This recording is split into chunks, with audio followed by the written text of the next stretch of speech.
اللجل يا صاحب السماء اللجل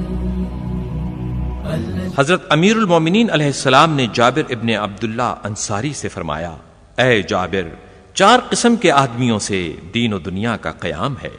عالم جو اپنے علم کو کام میں لاتا ہو، جاہل جو علم کے حاصل کرنے میں آر نہ کرتا ہو، سخی جو داد و دہش میں بخل نہ کرتا ہو، اور فقیر جو آخرت کو دنیا کے عوض نہ بیچتا ہو۔ تو جب عالم اپنے علم کو برباد کرے گا تو جاہل اس کے سیکھنے میں آر سمجھے گا، اور جب دولت مند نیکی و احسان میں بخل کرے گا تو فقیر اپنی آخرت دنیا کے بدلے میں بیچ ڈالے گا۔